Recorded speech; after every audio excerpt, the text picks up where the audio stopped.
Family, I forgot you can hear me. And turn my mic on. Apologize for the delay. Just been trying to. It's just been a lot. Do some things, updating on Twitch, and making sure. Hey, Liberty, and you on Twitch too? Congratulations! Congratulations! Look at you becoming a Twitch star. I'm so happy. So happy. Listen, we close. We just gotta get maybe like two more times. Like Twitch is so weird. Well, not weird. I ain't gonna say that. It's I know it look crazy. I'm just talking to you. Like Twitch is right. A good thing is Twitch is quick, so your comments come straight through. So then I can immediately see them instead of like Facebook forever. Let me tell you, like I know I'm side noting, but since you here, I might as well go ahead and tell you. What is wrong with my camera? Oh, I know what's wrong with it. Ha ha ha.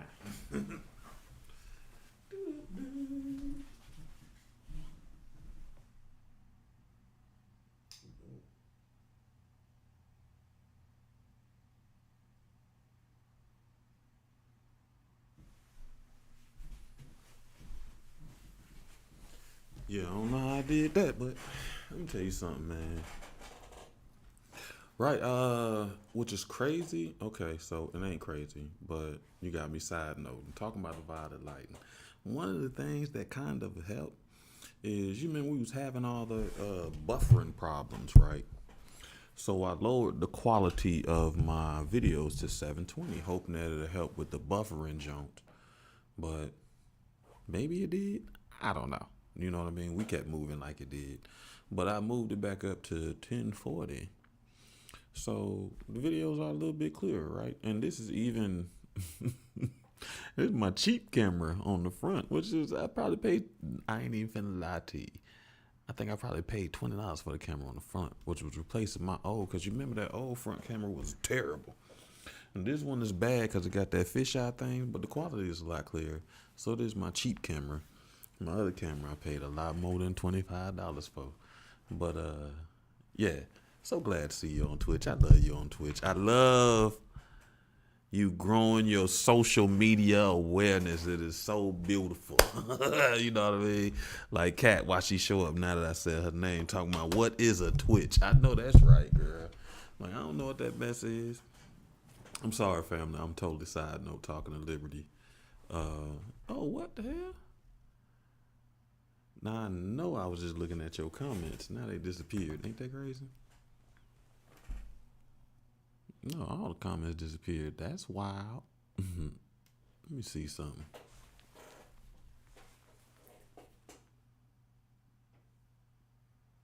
What?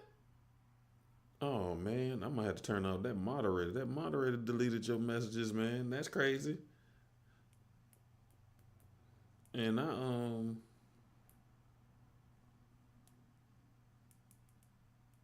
okay, yeah, relax, right? But still, that ain't no relax. That ain't no reason. They talking about you typing too fast, but still, it wasn't supposed to delete the messages.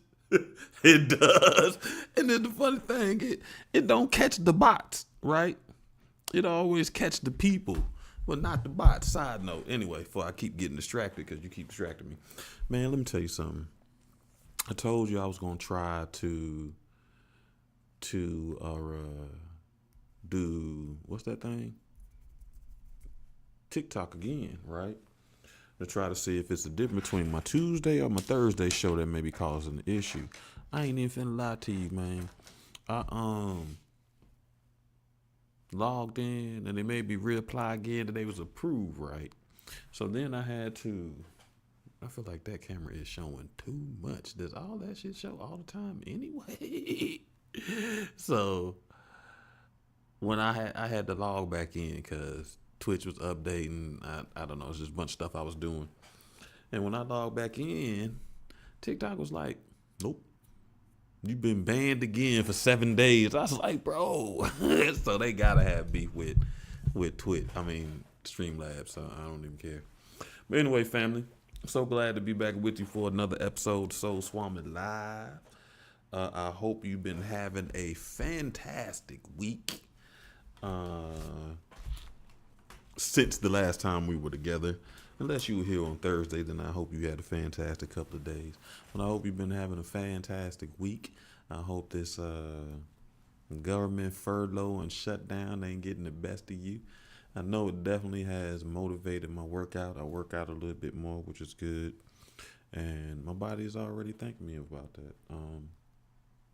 Recognizing some of our gifts, right? All right. So, who are we? Your Soul Swami Live. On this channel, we talk about all things healing, whether it be through conversations, prompt questions. We do homework, live energy readings. We do all types of things to try to help us on this path of healing. And you generally catch us every Tuesday and Thursday at 7 p.m. Eastern on guaranteed to be on YouTube, Twitch, and Facebook. Everybody else, good luck. So Instagram, I put them back in there, even though I can't never find Liberty. I ain't see your message until later. So I appreciate you trying to share the link to my Instagram, because I've never, ever, ever seen what it looks like on Instagram. Instagram be like, you not live? I don't know what you're talking about. But I appreciate you. But again, guaranteed to be on YouTube, Twitch, and Facebook every Tuesday and Thursday at 7. Thursday is a spinoff of our Tuesday show. Thursday is a book club, which allows us to reconnect with that child in us who loved to be read to. So we're allowing me to read to you. At the beginning of every show, we generally do some energy work to work on our energy points or chakras. And this week we are starting back over. We are on the crown. So fix your crown, king and queen. Fix your crown, okay? The crown is known for your consciousness, your spiritual connection, and it is the tool that helps you with your sacred knowledge. Those things that you just kind of know and don't understand why you know. If you are into crystals and gemstones, you want to think selenite, which surprisingly, I don't have it on the table because I do work with it. My selenite stone is a knife. Everybody loves it. I got a block one too, but the knife is new and I love it. Amethyst, which, you know, I got everywhere. Even sitting right here. It looks purple right now, but it really is red. It is red. And you want to think moonstone, diamond, and clear quartz. I got a lot of white quartz around here. And I don't have diamonds on the table, so you understand. But those are some stones you think of. Of course, there'll be more. Do your own research and gather some more. If you are into essential oils, you want to do frankincense and myrrh. Rosewood, sandalwood, and lavender are all good to activate your crown. Excuse me. So generally we start with some sound bowls. I bought the drum out today. So I think we're going to do some doo-doo, boop, doop, doop, short sound bowl, then a little bit of drum. And then what is thought is our visualization. And yeah.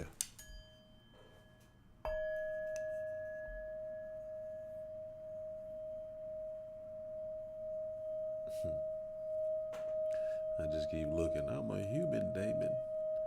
I swear, Liberty, I thought I added you to that. You get the free for all. I was supposed to add you and my seer. I need to. I wonder how he doing. We ain't seen him in a minute. Gotta make sure that dude all right.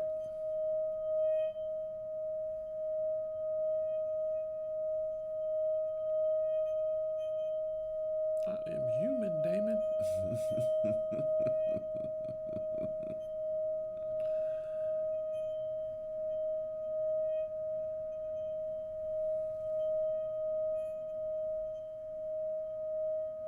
Which is okay. So now I see that. So I was wondering why on Twitch when I come in, they got so many badges. But I guess because I'm the person, I get the camera badge too. Let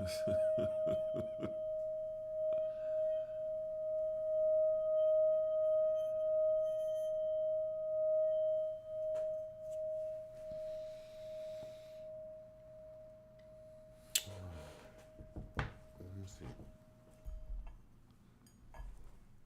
Let's bring out the big drum.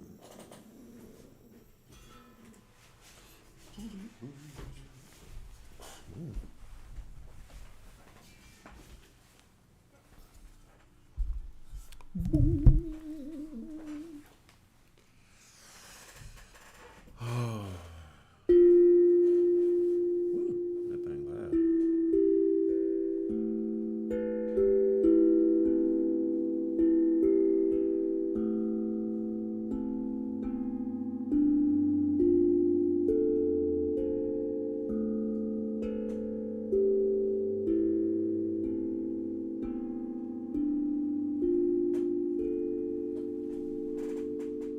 Okay, good. I'd rather the bowl drown me out anyway. What I was saying was crazy.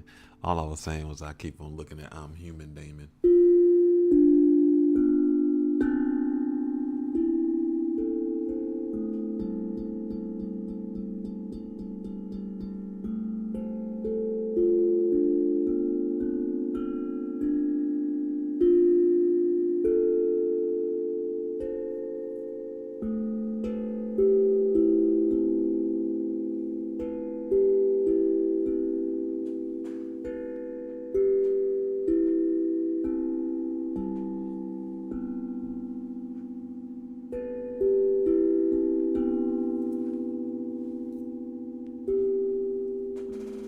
Now I could get over here like everybody else do, but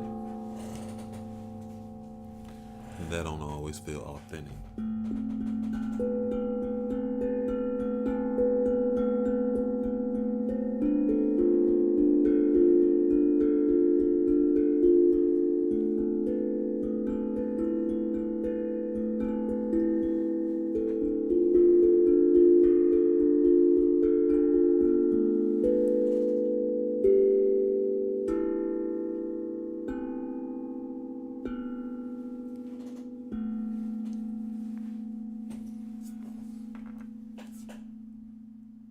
I love the drums too. I haven't messed with them in a while, but I got the little one sitting in here on the floor. So I was looking, I was like, you know what? I hadn't. You know what? I think I do need the drum more often, and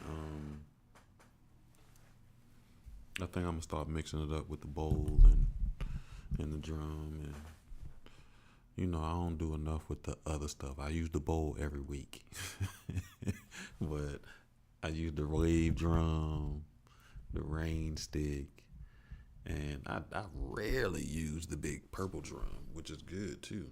This set is purple, Sylvia Crown, perfect day. I use the hard drum a little bit more, but I've been slacking lately, so I appreciate that. But yeah, I definitely need to use them both more. So now we will do for our breathing exercise. We want to do 4-4-4. We're gonna do box breathing. That is, breathe in for 4, hold for 4, release for 4. But all you really have to do is just focus in on your breathing, and I will keep track of the count for you. Since your crown is in charge of your thoughts, I really want you to be mindful of your emotions while you're thinking about it. Again, we've discussed a bunch of times on how emotions are natural. They are part of your survival instinct. So I want you to really start taking some time and think about your emotions and give yourself permission to feel the wide range of emotions. But specifically, as you processing your emotions, I want you to tune in on your feelings.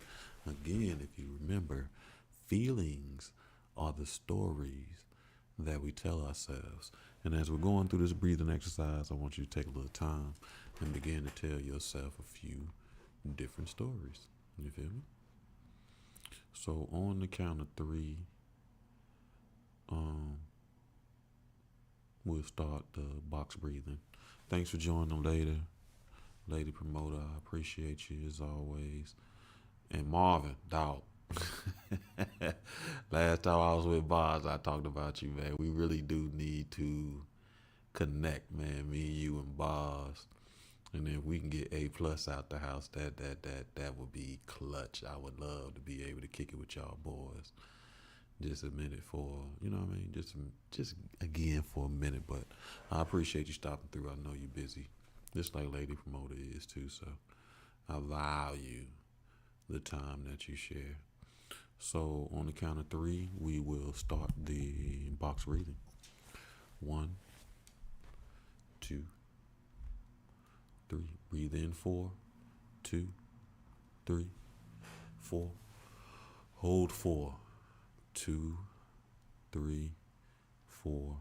Release 4, 2, 3, 4. Breathe in 4, 2, 3, 4. Hold 4, 2, 3, 4. Release 4, 2, 3, 4. Last time, family. Breathe in 4, 2, 3, 4. Hold 4, 2, 3, 4. Release 4, 2, 3, 4. Now, as you're sitting there being mindful of your thoughts, your emotions, and acknowledging your emotions, and respecting your feelings and telling yourself new stories, I want you to repeat these affirmations after me. I am divine.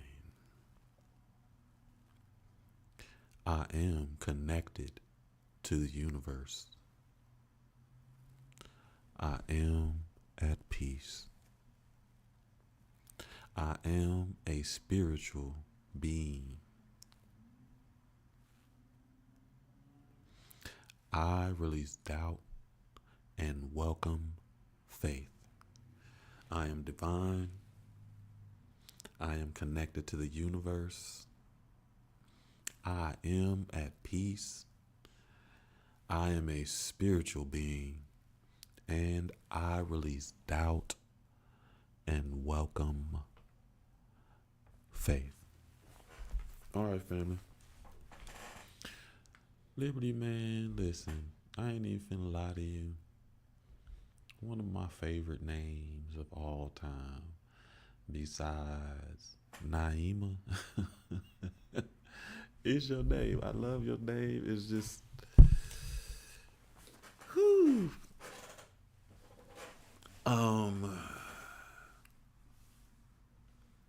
Listen, I'm probably about to do a minute on your name, but you know, we talk about the power of names and how they are, when you're looking for your purpose, a lot of times all you really got to do is just dive deeper into your name. Remember, here we don't function on coincidence. We recognize the synchronicity of life. And biblically, they tell you that your name is the name of the church that resides within you. So for a name of faith, that is a beautiful and such a powerful name. And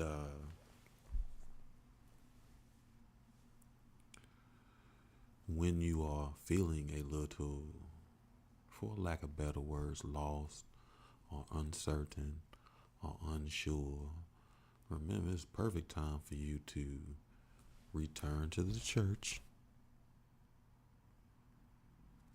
and remember your gift. Now, that's a perfect name.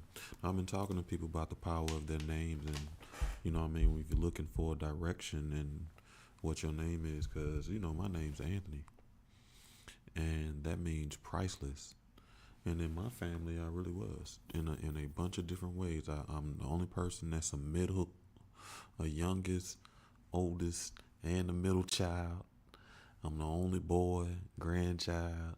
I'm the last boy. It's just it's a complex situation. So it is a space to be able to recognize the power of your name. So, general conversation, man. I had a wild. Well, it wasn't really a wild dream last night. I think the dream wound up being a space for me to process some emotions and recognize an area of growth. Not necessarily where I need to grow, but yes, I still need to grow in this area, but also recognizing the space of how much I have grown. And the wild thing about that is the easiest way to be able to see your growth is you have to repeat some of these situations that challenged you to see if your new tools will help you a little bit more, right? So last night I was sleeping, of course, and I wound up having this dream, and in the dream, it felt like I was in a space of work. So I felt like I was at work, and I remember whoever, I don't even know, they didn't feel like a supervisor, but maybe they were, right? But it was somebody who I wound up arguing with, right? And in the argument, they were wrong. And I was arguing with them to be able to get them to see they're wrong and for them to be able to acknowledge my feelings. And I remember in the process of the argument, I felt myself getting heated. And this person is standing on whatever their beliefs as much as I'm standing on mine. But the curious part about this dream is as I'm arguing with this person, I just kind of naturally start to quail that down. I stop arguing and I remember my thoughts. I was like, if I keep arguing with this person, they gonna fire me. They gonna leave me. They gonna let me go. Whatever it is. So that's one of the times that I was just looking at myself like, man, I remember just functioning the dream like, don't be afraid of that. Don't worry about that. Well, don't worry about that. And it really made me acknowledge a fear that many of us wind up facing, especially when we were people who really didn't have boundaries, or we're finding out we were people who didn't have boundaries. And we get in this space of where we need to begin to draw boundaries for ourselves, right? One of the things that we pay attention to on our growing path is where that fear shows up interestingly. You know what I mean? And it just pops into play a lot of wild times. And one thing that we talk about is like drawing these new boundaries.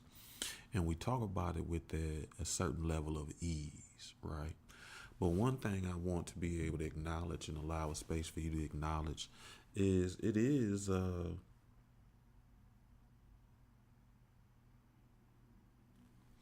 a huge risk when you begin to draw boundaries for yourself. So that fear that you feel, that uncertainty that you feel, the questions that you feel, is this the right decision?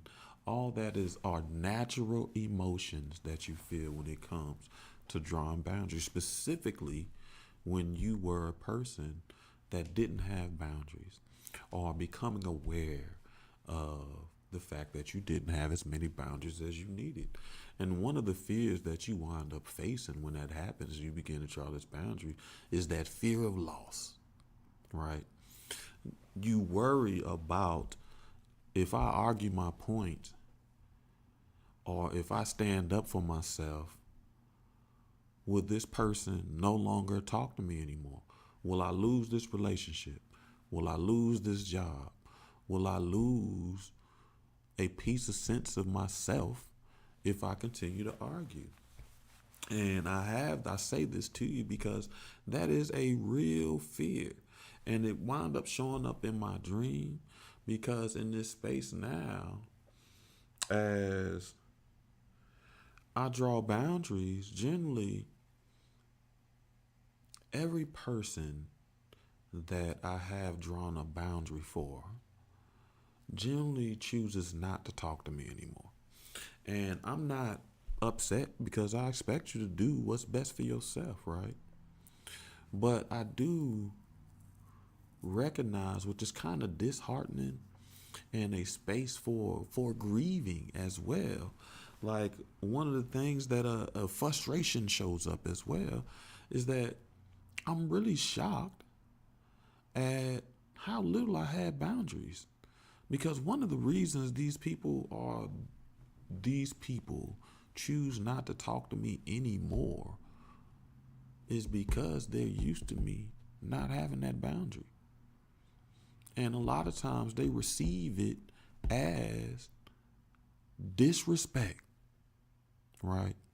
And I say all this because I'm telling you so you know that this fear show up, but you draw those boundaries for your own freedom.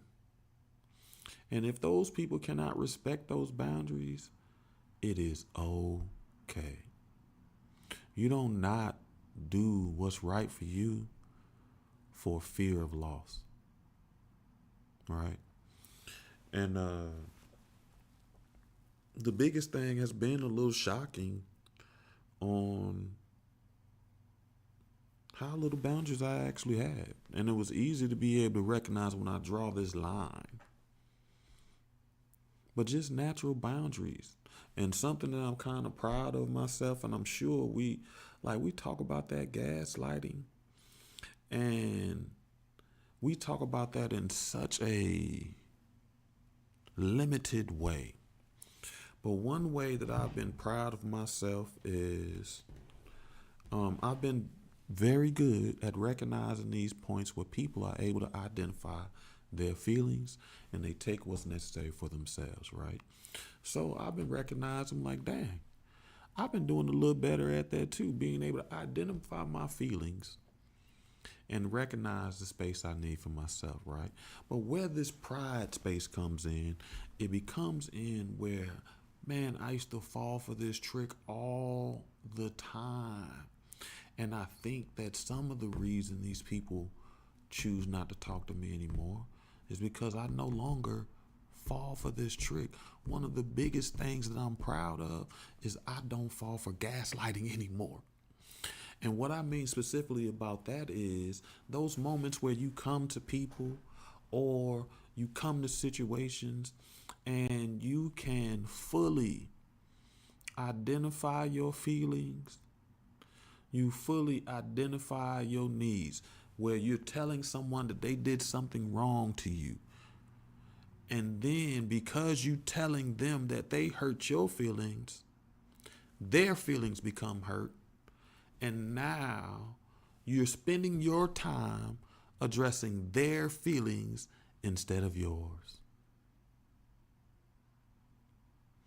So in this space of drawing boundaries, that's a major boundary that you can draw for yourself, is the ability to allow people to deal with their feelings. You don't become responsible for their feelings, especially when you're in a space where you're trying to get them to see how they may have wronged you. And that's all right. Drawing boundaries, especially for those that aren't skilled in that area, is difficult, but worth it. It is. And the funny thing about it is the only reason that you become a person not skilled in that is because the opportunities where you would draw boundaries, either you weren't heard or that example of that fear, that real fear comes into place. Like we talk about my relationship with my mom on this show all the time. The only reason she isn't talking to me is because I drew a boundary. And now that her feelings are hurt, In past, I would respond to her feelings and ignore mine. But now I give you your own responsibility. I'm not going to help you get over your hurt for hurting me. I'm not even going to expect that. You know what I mean? And I'm very careful and cautious of the people that when you draw your boundary, the first thing they do is remove their love. Those people use love as a weapon. And then they're curious why their love life is the way it is. Because you wield love like a sword, not to protect, but to maim and hurt, whether you're conscious of it or not. It's crazy. So as you get on this space, on this growing path, and the further you get down it, you will have more and more opportunities to be able to draw these boundaries. And I don't want you to be afraid to do what's necessary for yourself, family. All right, so last week, what did we talk about? Boop, boop, boop, boop, boop, boop, boop. Let me move up to the top. What was we chatting about last week? Okay, so last week we did emotional generational curses and blessings. We did emotional. We worked on our emotional body, trying to, come on, Andy, get your life together. Recognize the, excuse me, that's a little gassy.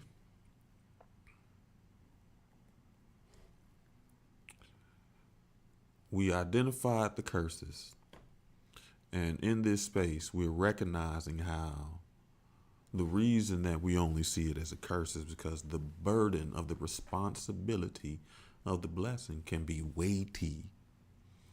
And we spent too much time, whether it's been passed down generationally, but you can see it in your family.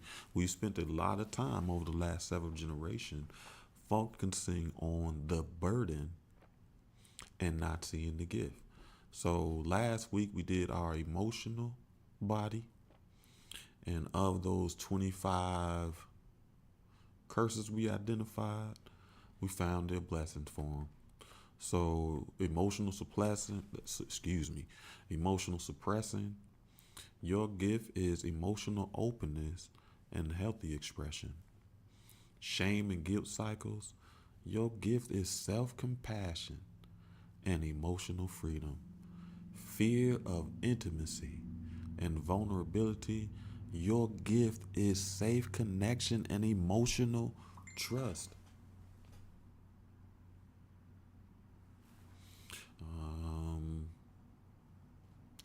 Chronic victim mentality, your gift is empowerment and personal responsibility. Unresolved grief is healing through mourning and remembrance. I just seen a friend post a post the other day talking about the passing of their mother. And I wanted to tell them, see, I think that's your gift. Through mourning and remembrance. Toxic, unhealthy relationship patterns. Healthy boundaries, mutual respect.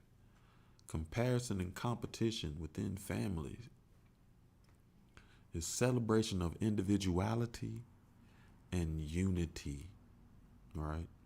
Like those people who don't see unity because they ain't part of unity. So if you ever talk to somebody that says black people aren't unified, just recognize they talking about themselves. They don't do anything that's unified with their own people, so they think that. They live in that echo chamber of lies. Lack of emotional availability is an emotional thing. And your gift is presence, empathy, and emotional support, which can be very, very, very draining energetically. So next we have physical generational curses. We're going to try to get through 2 of them and then save the last one for next week because it's kind of long, but we're going to see where we get.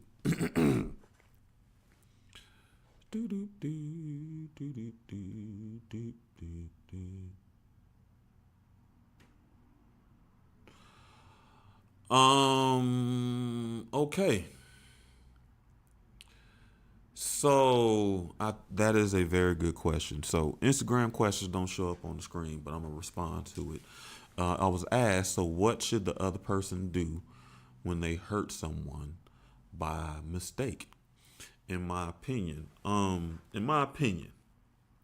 I think this is a space. I think this is beautiful. Matter of fact, your question makes me feel like we do need to go back to the apology language. So we did one of the things we did on the show was work on our love language, right? People trying to make up their own. I get you want to reinvent the wheel. You might be all of them, which is understanding, but we want to be able to identify specific things that we need in love by doing love language. But the opposite side of that is apology, right? And apology language makes a difference. So in my opinion, what you should do is first thing you should do, and the main thing you should do is ask that person what they need, right? And if they don't know, because sometimes we don't know what we need, right? If you don't know what you need, it's very possible. It's like when we talked about that grieving process, and it's easier to offer what you can do than to ask a person what they need. Like, hey, you want me to wash clothes for you? It's easier than like, hey, what do you need me to do? You may not know. So when you ask that person that, and they don't know, I think this becomes a space where have to exercise trust of yourself, right? If it's somebody that you care about, someone that's important to you, you should know something about this person. You should know something that can guide you to what would make them feel better. And if you don't know, then that's a question you need to have. That means your relationship isn't as solid as you would like to think. That is a question you need to ask the person. Like, when you are sad, what makes you feel better? When someone has wronged you, what could they do? Don't always wait till the incident happens, because then you're being reactive. But you have a possibility to be proactive. So then just ask the person and they'll be able to communicate it. And if they can't communicate it, and if you can't figure it out on your own, the only thing that I can say is give yourself time, patience, grace, and understanding, right? Time, patience, grace, and understanding, right? Now, personally, for me, we did mine on the we did mine live. So everybody who watched that show knows my apology language is accountability, right? So I like a person to take accountability, right?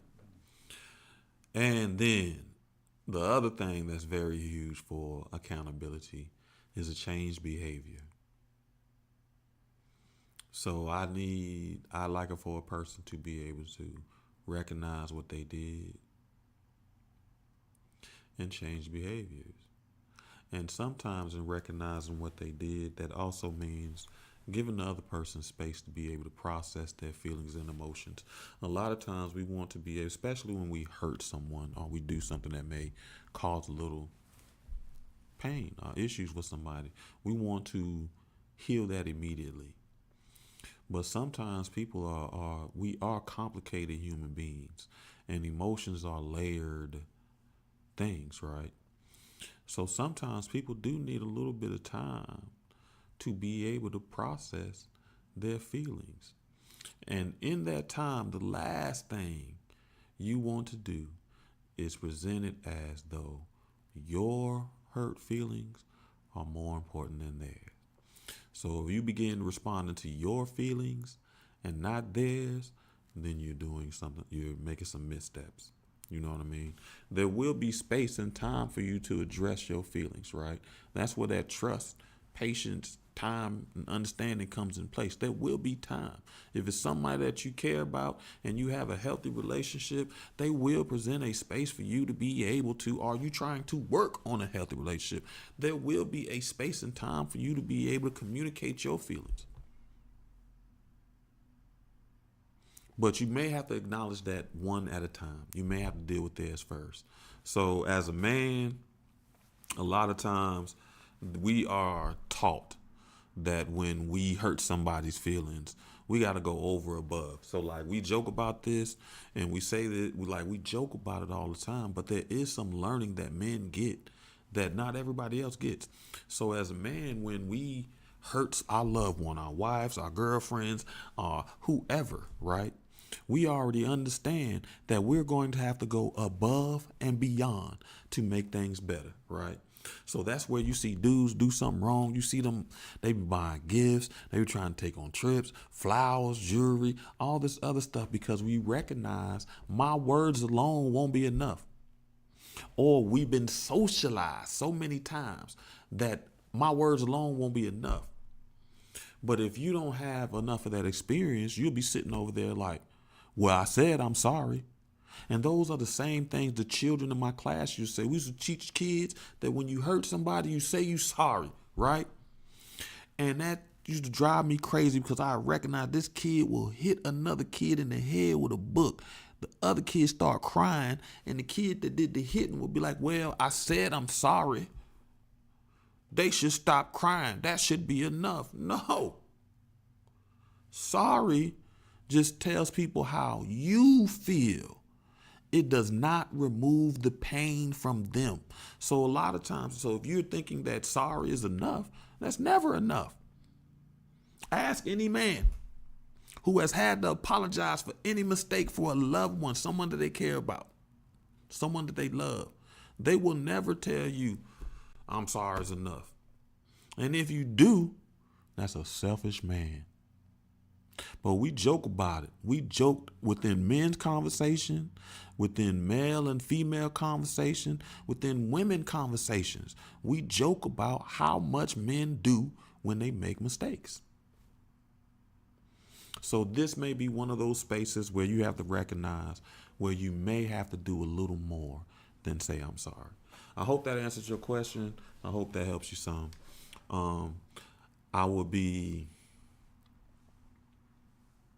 It would be unfair of me to say that process is easy, because it's not, because it really will require you to do a lot of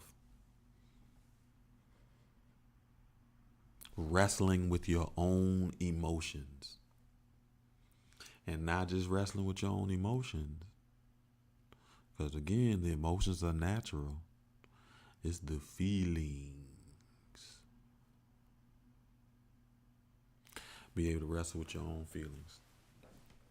All right, family. So, yeah, forgiveness can be complex. Well, forgiveness is complex, but apologizing, you're gonna end up apologying. I got that from Kanye, so don't think whoa, get money made. That's the song I'm talking about. And you talking about you're gonna end up apologying. What is apologying? I don't know. But understand, you know what I mean? Yeah, we all gonna make mistakes. We all gonna have to apologize. We all gonna be in that positions to ask for forgiveness and to give forgiveness. But you know what I mean? When if you're really doing the work and you're working with people who are also doing the work, asking for forgiveness and getting forgiveness becomes a whole lot easier. People who have learned how to forgive themselves, which is the hardest thing to learn, how to forgive yourself, really, really do have a grasp on forgiving others. Because most of the time they were better at forgiving others than they were at forgiving themselves, right?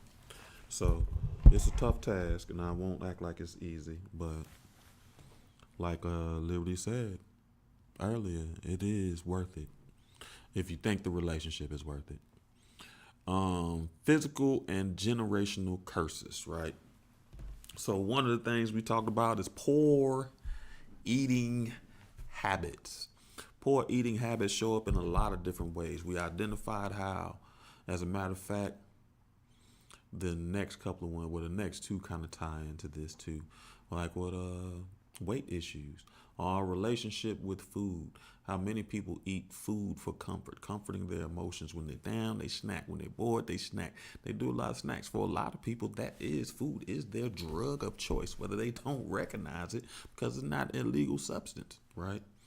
But those poor eating habits has been the burden, right?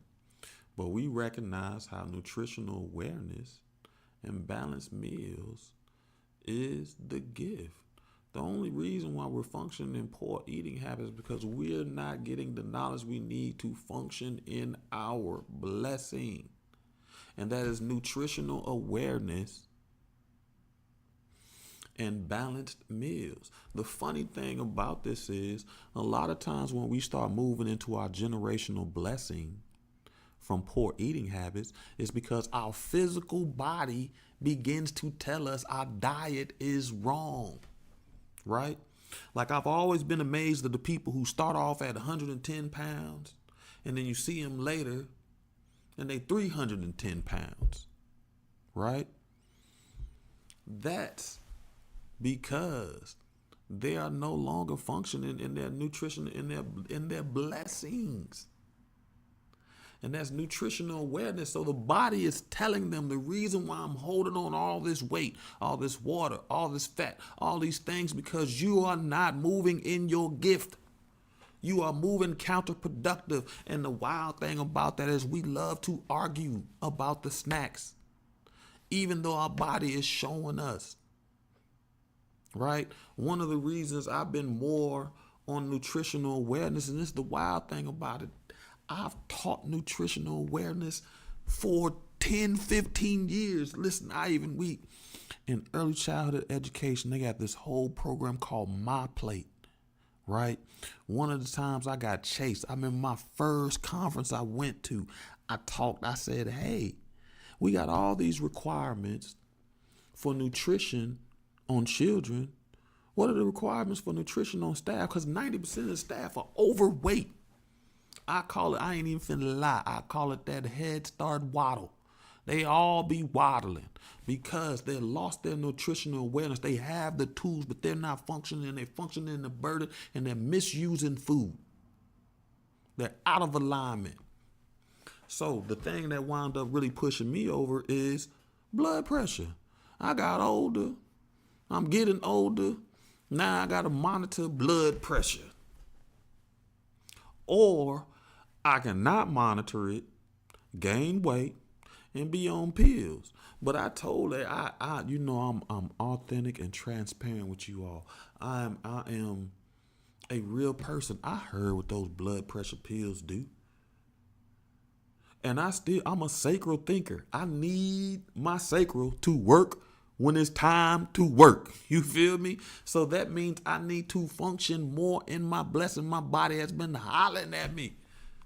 And I've talked about how I had weight issues. Because I'm not 300 pounds doesn't mean I don't have weight issues. You feel me? My weight fluctuates. I'm technically obese. All these things I have not been functioning in. I was not even listening to my own physical body telling me, hey, we need to do something different. It wasn't until the doctor was like, I'm going to put you on some pills. No, thank you. Because like my friend said, nothing tastes as good as being slim and healthy feels. And that's the damn truth, right?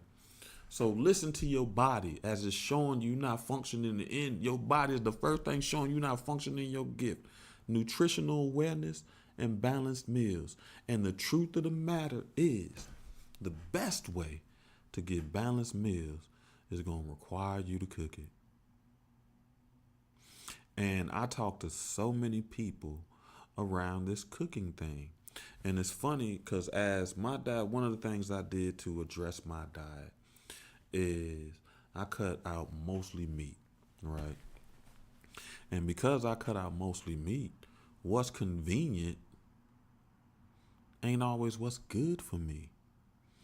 And we be functioning this convenience from, we want Quick returns. Quick returns. We don't want to do the work to get the actual blessing, right? I lost track of mine. We all function in this quick return type of thing. So again, like I was saying, we don't want to do the work to be able to get the blessings within itself. Excuse me. All right, the next curse that we identify is lack of exercise. This ties in. It's all physical, so we're dealing with the physical. We're not listening to our body. Lack of exercise, right? Your gift is an active lifestyle and movement, right? One of the reasons you function in that curse space of lack of exercise is because of something that shows up later. It's our limiting ideas. We limit what is exercise, right? And it's wild because in my life, I've been given the opportunity to learn active lifestyle and movement. Because you notice the blessing is not limited to exercise. It is an active lifestyle. Once you do the research on what sitting down, being sedentary does to your body, your brain, your spirit, it does stuff to you. And the active lifestyle is more than just exercise, right? It's taking the steps instead of the elevator. It's going for a walk. It's yoga. One of the things that helped me branch out my idea of exercise was jiu-jitsu. I talk about jiu-jitsu, but one of the best, I ain't even finna lie, the biggest I was and the best shape I was in was when I was just doing jiu-jitsu and riding a bicycle. I was living on campus, so I'd ride my bike to classes when I never used to do that. And it'd be a mile to campus or something like that. So I was guaranteed to ride at least a mile to campus, a mile back. So that'd be 2 miles every day on a bike. And I was choking people out every Tuesday and Wednesday. I never thought that jiu-jitsu, even though it's a form of karate, was an exercise. So when you start thinking about active lifestyle, you want to start doing things. That means doing things outside. That is going to replenish your spirit. That is going to do something to your soul. Your physical body will thank you because you move more. Active lifestyle includes movement. I talked about it. The gift is I did my master's thesis on including music and movement more into your teaching method, right? The importance of that is because what movement does. One of the reasons I started picking up on my exercise is because I'm on this furlough with this government shutoff, right? And I recognize from all the studies, all the work that I've done, that if I sit still in this moment, it is not going to be good for my mental, my spirit, my emotional, and not my physical. It's not going to be good for any of the 4 bodies that we function in, right? So one of the things I recognize is I got to do movement more. Movement helps you process problems, comes to solutions a little better. You need an answer. You lost on your purpose. Get out there and start walking. You will get clarity. One of the reasons you can't find your purpose is because you're not functioning in your blessing and moving your body. I think about the people. One of the ways I know that I was one of these people is because I love dancing my whole life. I was one of those kids. We joke about those kids. When your parents are having, man, this true story. And I know I ain't the only one with this. Your parents had company. I remember when the snake was the dance. Man, they had me in there like a zoo monkey. And I just be little ass just snaking. That was the snaking all the way down to the ground. I love dance that much that you just got there to tell me come in here and do the dance. And I come in there and do the dance. But somewhere in my life, I lost that form of movement. Even in going out, it got so small where it went to now the only time I really dance is when I go out to clubs. When I used to dance at the crib all the time, movement helped me think, helped me generate ideas, helped me calm my spirit, right? And then the outside club scene, the going out scene changed with the growth of social media and cell phones. Now everybody just goes out to be seen. Like they be like, I want to be seen having a good time, that I don't actually have the good time. So everybody just sitting in their phone showing their faces. So even movement and that stuff is not at the same. So if you are one of those people who love dance as much as I do, that is your gift. An active lifestyle does not mean busy, because busy is escapism. An active lifestyle is one of movement. You don't spend your life just sitting down. You don't just get home from work and just sit down. You sit down and work all day. It is one of movement. I walk to my grocery store. I dance because the song is good. All those things. You just want to move your spirit. That is your gift. Substance abuse. I even brought up how food is necessarily one of those substances that we abuse. Substance abuse does not just mean illegal substances. There are many legal substances that we abuse. I ain't even gonna lie. I love snacks. I'm a snacking food. That is one of my biggest problems.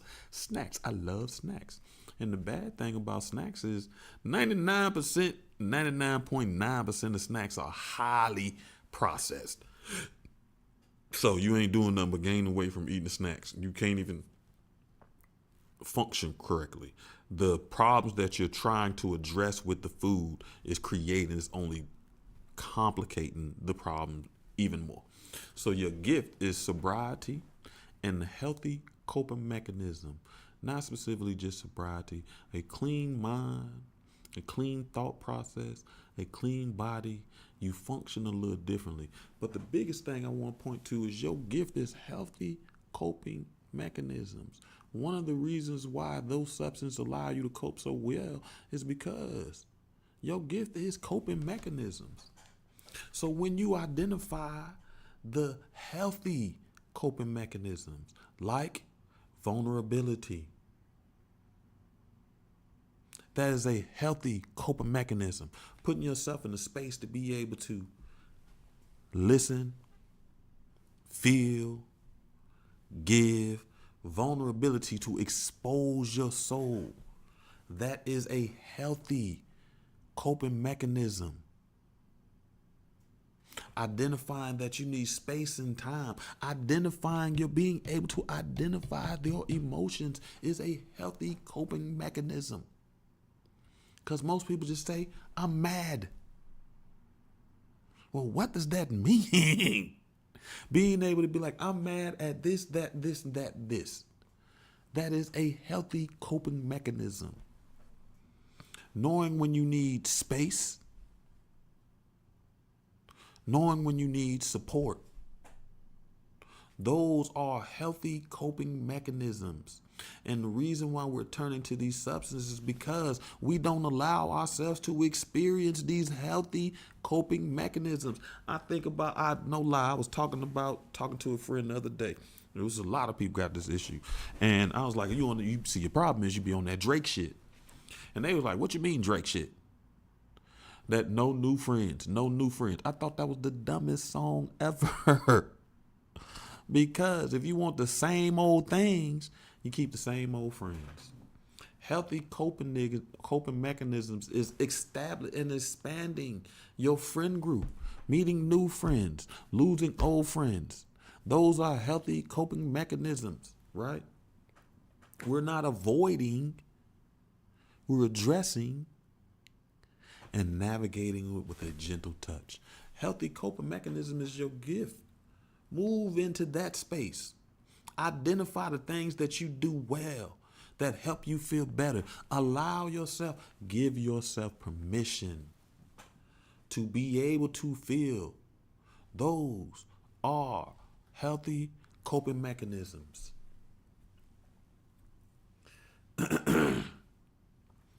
The next curse that we identified is you are 100% correct, Liberty. And I think you said, as you said earlier, that's true freedom. I think a lot of times we attach freedom to agreeing, right? And we'll feel that because we said something or we did something, that a person should agree, right? And when they don't agree, we feel trapped by our own emotions. But the thing about it is, that's one of the things we talk about. You got to let people be responsible for their own emotions. Now, you can support them, you can offer tools, you can do the best you can, but they are not your responsibility, right? Your freedom resides in you, the healthy coping mechanism we just talked about. Being able to identify your emotions, being in a space to be able to communicate them, understanding how you make your decisions through, like, one of the most freeing things that I experienced is when I really did have to recognize that I'm a sacred thinker. I ain't think I made a lot of decisions with, like, when we you don't make a lot of penis or vagina decisions. We be thinking about that because we don't want to acknowledge that. But I had to recognize how easy I was by succumbing to some of these things. Like, men to talk about getting it on the first night and what that means. And I really had to admit that all it means is I'm easy too. For real. You can call it whatever you want to, brother. But you don't value yourself enough that you just be giving your body up to anybody who want it on the first night. That's because you don't acknowledge that you're a sacred thinker. And your sacral is leading you to a lot of different places, right? So a lot of people, and trust me, I don't think anything is wrong with giving it up on the first night. As long as you recognize what's making the decision. You feel me? And as long as you're willing to accept what comes with that. Right? That's the truth. Avoidance of medical care. Preventive care and wellness routine. When we think about medical care, we think about doctor, dentist, things like that, which is a huge thing. But really what it is avoidance of institutions. And one of the biggest institutions we talked about is marriage. I literally see people talk about, man, not everybody's goal to be married. Listen, it should be if you have kids. Because what's best for the kids is that institution. Preventative care and wellness routines. What that winds up being is your gift resides in being proactive. You don't sit and wait till the problem comes until your body is not functioning the way it's supposed to. You stay proactive. You have wellness routines. One of the things that we talked about is loving yourself more, right? Loving yourself more is a wellness routine. That's all it is. It is a wellness routine. How do you show yourself that you love yourself more? How do you love yourself more? Oh, my bad. How do you show that you love yourself more? One of the ways I started showing myself that I love myself more is really being a little proactive on my medical care, right? I already had a good doctor. I just make sure I go often. So at least if something's coming up, we can find out everything's okay. So I'm glad I've had my colon checked. I'm glad I'm doing all these things. I'm glad I'm going. All these things are wellness routines. When we take time and we create this space to have discussions and talk about our healings and our vulnerabilities and our struggles every week that we participate, this is a wellness routine for our spirit, mental, emotional, and physical body. Your gift resides in being able to do this thing. So sometimes you wonder how you can be so supportive to other people as they function throughout their lives. The reason why you can be such a great support is it's your gift. Wellness routine. Supporting other people's emotion is a wellness routine. It makes you feel better when they feel better. So function in that. Don't be afraid. Recognize that you are a proactive. Begin to function in your proactivity. You do not avoid things based on fear. We go into these things with confidence, knowing that we are equipped with the proper tools to address anything that comes, right? And that's because we have healthy wellness routines. Woo.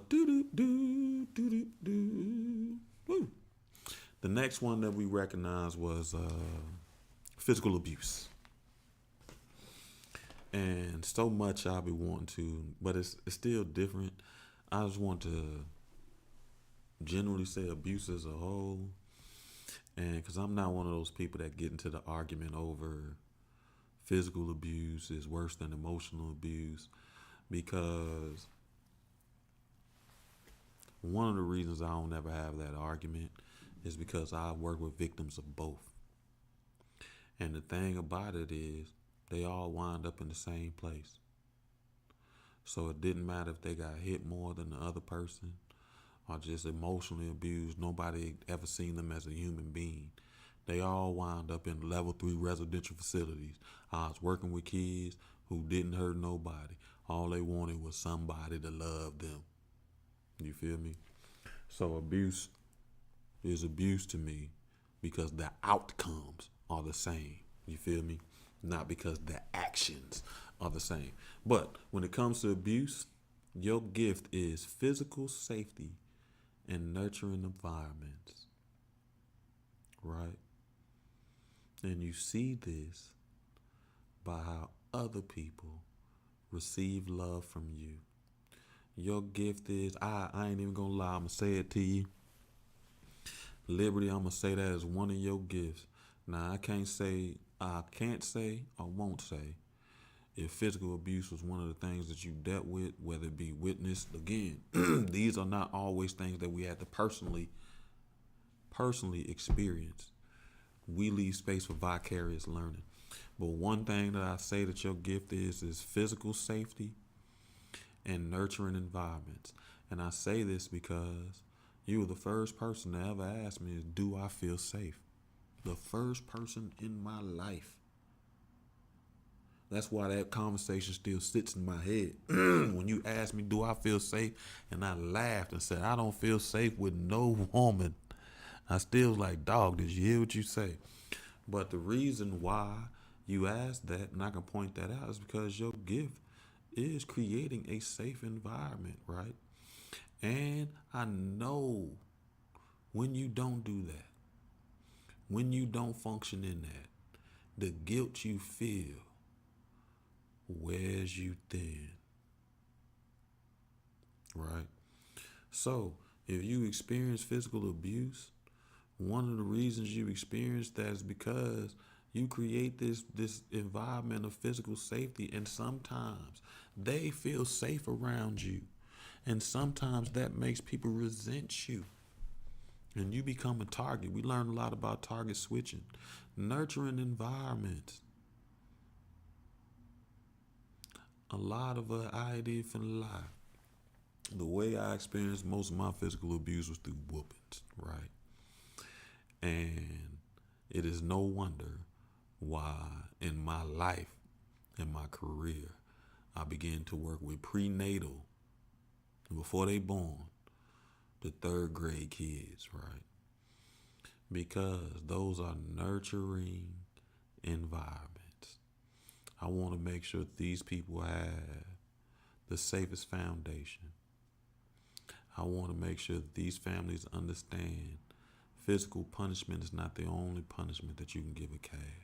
It's knowing your children, being there for them, nurturing environments. Right here is what we create, a nurturing environment for all of us to be able to share, be vulnerable, and grow with each other, right? That is your gift, right? And one of the worry The fear has many of us opting out of actively participating. I seen this dude, I said this again, this dude talking about dating. And this girl was trying to tell him, well, a lot of women are choosing to be single and they're not dating. And you know what he said? Who gives a shit? He said, because the game moves on with or without you. So if you don't want to play, doesn't matter, right?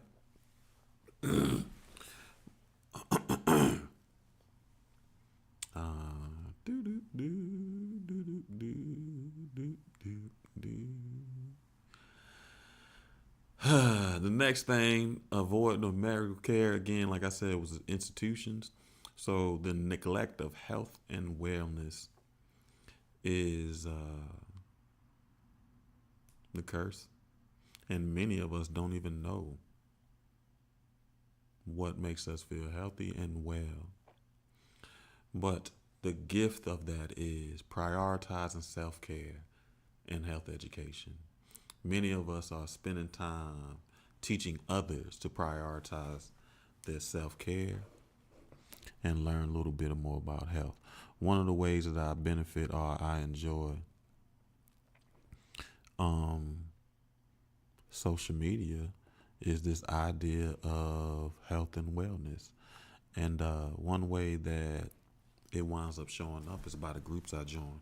I'm in a whole lot of holistic health groups and all these things. And one of the reasons why I do that is because so long we function in this space of neglecting our health and wellness. We didn't even think that some of that stuff was important, like going to therapy, getting help for ourselves. Like we weren't learned. The only thing we were taught was go to work, have kids, die. That's it. That's it. You just pass. That's it. Go to work, have kids, pass on. That's life. And then you get your glory after, which is very interesting, but we ain't even going to get into that. But your gift resides in prioritizing self-care. So it is okay if you got kids and you go in that bathroom and you lock them out because you taking the bath for the next 2 hours, they'll be all right. You'll be teaching them that you're a human being. Next time when you get that job and you just accumulate vacation time, take them days. Give yourself a break. Learn what health means and share that information with other people. Not just telling people what is healthy, right? The best way to share information with anybody is become the living word yourself. So as you learn about healthy ways to live within life, you function in your gift of health education, because now it is a part of your culture, your way of living. And then you can take it to the next level and share that. I don't know which Black holistic health group that you are in, but listen to me. I stay in them for the potential energy. For the potential information. I stay in there for the possibilities. But sometimes those holistic groups can get very toxic. Because one of the reasons I say those holistic groups get very toxic, because everybody addressing everything except their emotional body. And so many people in there function under this angry. They just so angry. Just so angry. You say something opposite, you say something slightly incorrect, they be attacking each other, right? And I'm going to say something that is a little bit shaky. But one of the things that bother me most about those groups is it's mostly women in there. I'll be in a lot of women's spaces and they be so angry at each other. I'm like, even in this space where it's supposed to be, I'm my sister's keeper, they just be attacking each other. And then I can't help but wonder, what does that mean about our culture if the people who are responsible of passing on the culture are so angry? Right? So I love the intent of those groups. I do get a little disheartened by how they function. They can be so angry. They be sitting there trying to kick people out. I done seen them had to pause for 40 days. These are the, now let me say this. These are the groups that are actually trying to help. Not the ones that are just trying to get money from you, trying to, like, you know what I mean? Pyramid scheme you into this. Healing is the new religion. And I never forget, and I say that it is the new religion. I never forget, I watched this documentary and it was called False Prophets, right? And I never forget something that T.D. Jakes said on that documentary. That man said, it sells itself. Talking about religion. Healing is the same thing. It sells itself. All you got to do is really start telling people you do it, and people start giving their life away, which is interesting. I'm sorry. We got sidetracked. Where we at? Nurturing environments, neglect of health and wellness. No, we did that. Overworking and burnout was the generational curse that we did. We learned, especially as if you're a black person or something like that, we come from a history, as much as they be trying to say that we lazy, I know that is just a myth, right? Well, we come from a history of working ourselves to death. I watched and it's funny because we always go back to slavery. Well, the way it was just all work. But if we really think about our families, we don't have to go that far. We can think about our grandparents, our parents who literally were working themselves to death. I recognize how my grandfather spent his time working in a coal factory. Not a coal factory, a coal mine in West Virginia. So you know what that did to his body, the sacrifice he had to make. He was overworked and burnt out. We think about one of the reasons all of us are doing all this emotional work because our parents were overworked and burnt out, and they didn't have the emotional availability for us. They gave it all to work, dealing with them 40 hours a week, dealing with them crazy people, dealing with them people on and off their medication, overworked and burnt out, and they taught us that you got to work. You got to work. I see people getting 3 and 4 and 5 jobs, and they talk about because these bills. No, bro. You just functioning in a curse of overworked and burnt out because you feel like you need all these material things to be happy. You can live within your means that don't allow you to have to work 15 jobs, but we don't do that because we're functioning in our lower selves. But when you move on, you recognize that it's work-life balance, right?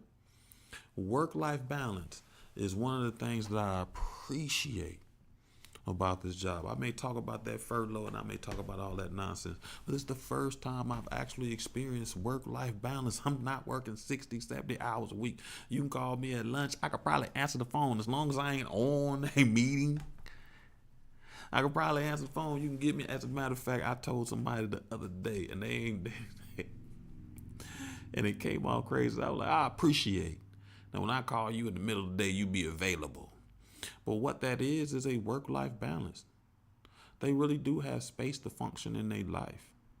You want to make sure that you are not spending so much time at work that you don't have the emotional availability. So what that means is your gift is that you don't prioritize work. You don't prioritize paying bills. You don't prioritize everything that doesn't make you happy. You have a balance. You understand that there's a space for you to be able to work, but you appreciate your vacation times. You appreciate your time off work. You appreciate being able to do things for yourself, like learn a new hobby, go on a vacation, things like that, right? That is your gift. If you are worrying too much about work, it's because you are not functioning in your gift. You function in your work-life balance, everything you need will be given to you. He provides for the birds of the air, the fish of the sea, the ant of the land.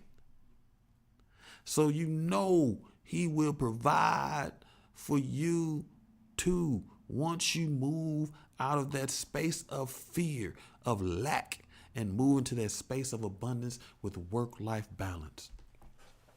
And restorative rest is a huge one, right?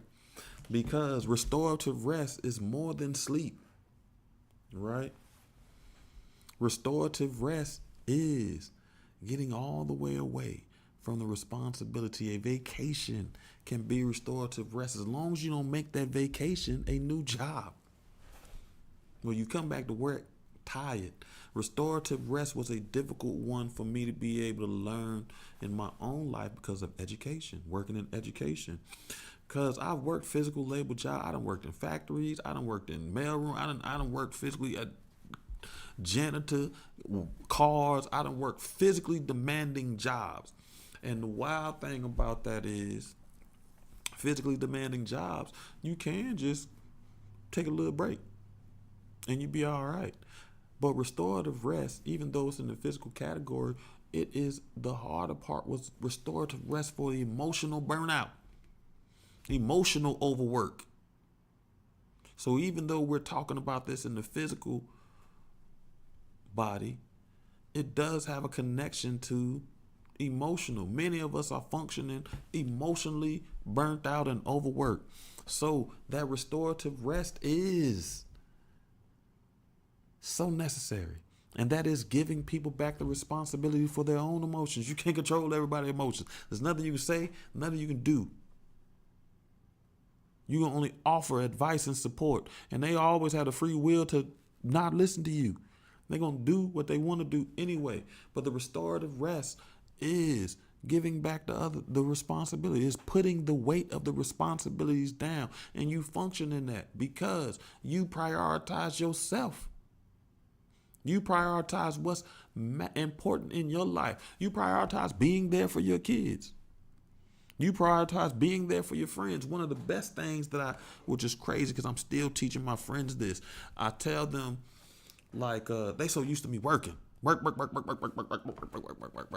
one of the best things about the work-life balance is I can be a better friend. I'm like, look, I'm so happy I can be a better friend. Don't worry, call me. I got the time. I got work-life balance now. So I got the time. It's very rarely you call me. Now, I might be on my own prioritizing myself when I'm not available to you or available to anybody.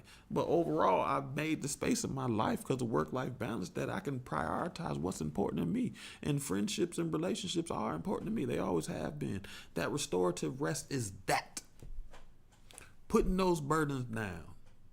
Putting those emotional burdens, those physical burdens that you put on yourself. Work-life balance and restorative rest is your gift. So when you wondering why you can sleep 12 hours, or you one of those people that be like, I'm a homebody person, that is restorative rest. That is your gift. Function in that. Make your place of residence beautiful. Begin to invite people into your place of residence. One of the things that has been the most beautiful part of my experience is how much access I give to my residents now. Right? So I grew up latchkey and whatever. But one thing you don't do is open your door for strangers. Don't you open that door for nobody. We even listen to people tell jokes that sometimes their parents were separate. They couldn't even open the door for the parent who didn't live in that house. It'd be crazy.